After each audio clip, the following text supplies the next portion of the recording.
Hello everyone and welcome to today's lunchtime vlog. Now today I'm going to talk about boredom. Ooh. And this has been inspired today by Denise, who's one of my colleagues. She's not dead or anything. She just never had her name read out on the YouTube before, and I says, Denise, leave that with me and I'll make you a superstar. She'll be watching this at home and she'll be all excited. She'll probably be spilling her tea all over the place and, she'll be wetting her pyjamas. But, I hope she's happy with this. And hello, Denise, if you're watching. Now, Denise wrote to me the other day and she says, in between working at home, she's been walking the dogs. I hope they're your dogs, Denise, and you've not just stolen them from a corner shop. And she's been doing home workouts. So have I. Look, I've been doing weightlifting. I'm like the Cookie Monster. Now, she says to keep boredom at bay, she's been eating and drinking all day.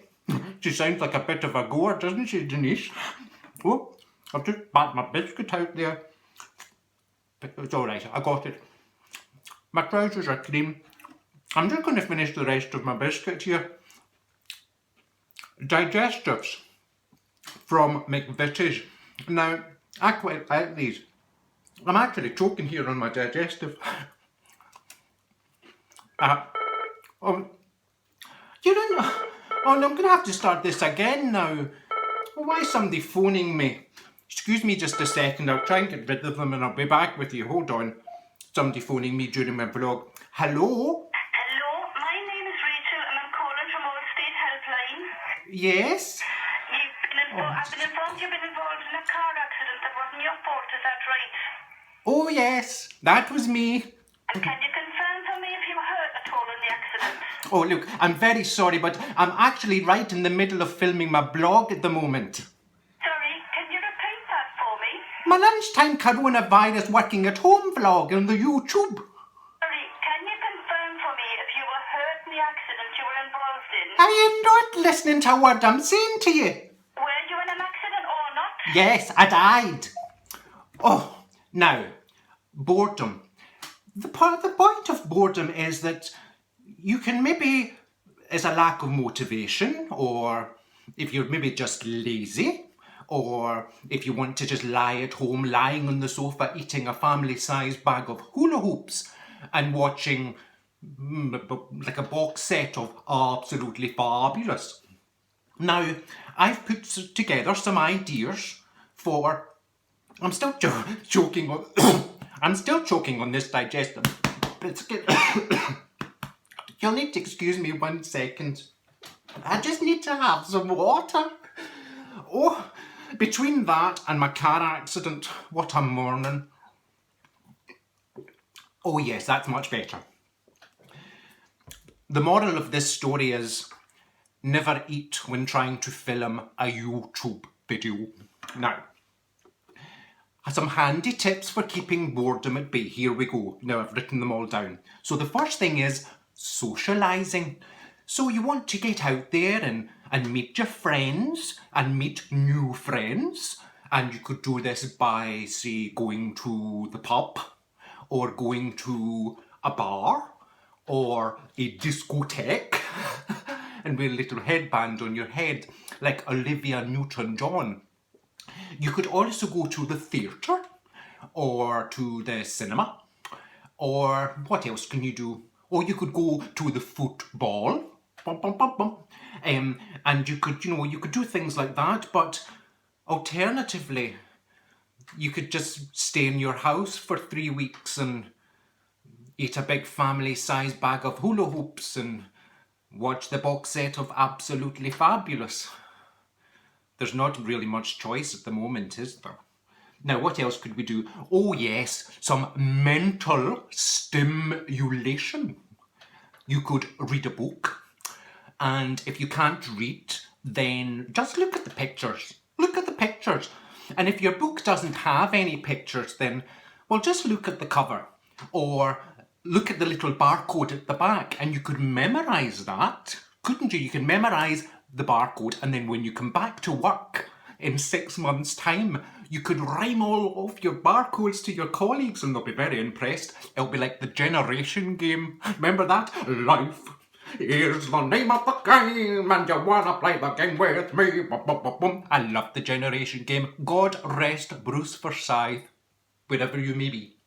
Now, what else you could do? You could research a topic that you're interested in on the YouTube or the Google, and you can go onto the computer and you could do things, just things that you never get the time to do.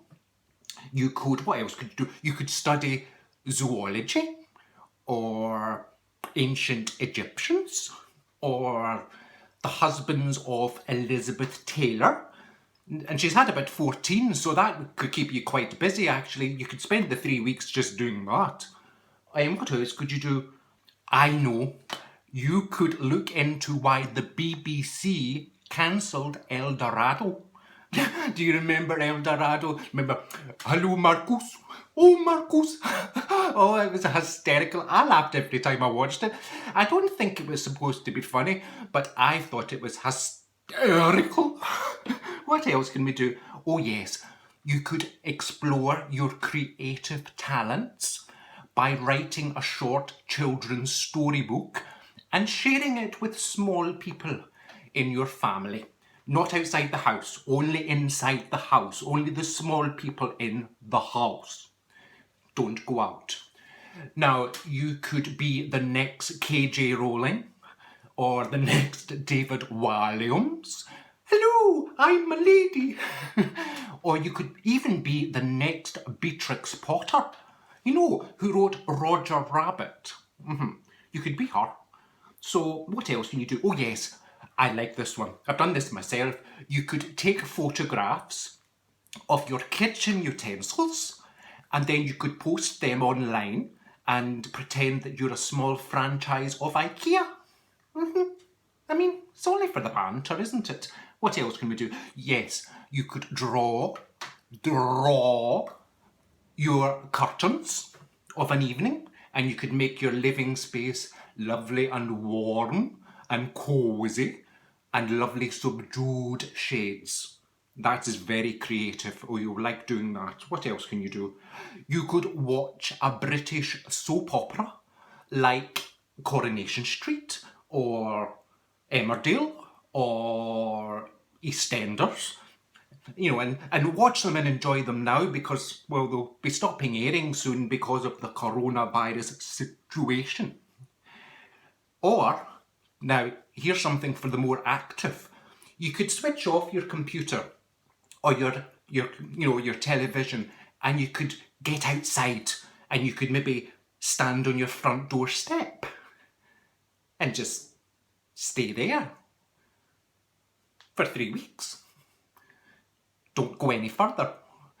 Unless the postman starts to walk up the path and then you run back into the house, you slam the door and you shout, "Stay back, Satan!" through the letterbox and he'll go, "Oh," and he'll run away. But keep your distance from him because he might come up to you and sneeze and go, and that's you. You're a goner. What else can you do? Yes, I would suggest that you fill your schedule holes. Now, there is nothing worse than having too much time on your hands. So find things, walk about the house and find things that you could maybe do to fill your time. You could schedule some vacuuming, or you could bake a cake, or you could practice your makeup skills, or you could brush your hair.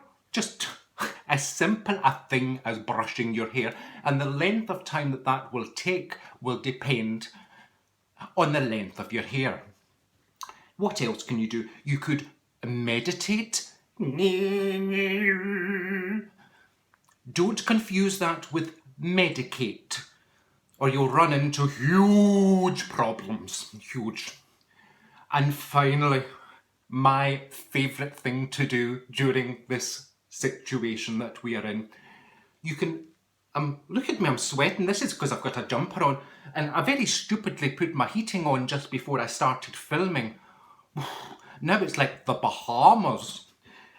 You could go onto the Google, on the internet, on the Google. Look at me.